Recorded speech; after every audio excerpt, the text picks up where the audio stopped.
Kom ek wys julle. Ons is klaar met die klaskamers hier by die skool. Ek wys julle hoe lyk dit gou.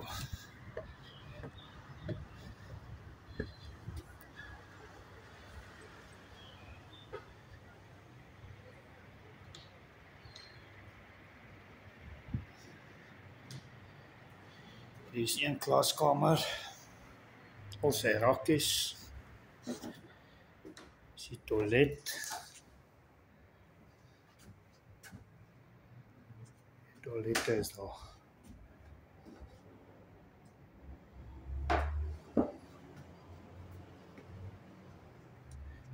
Buis.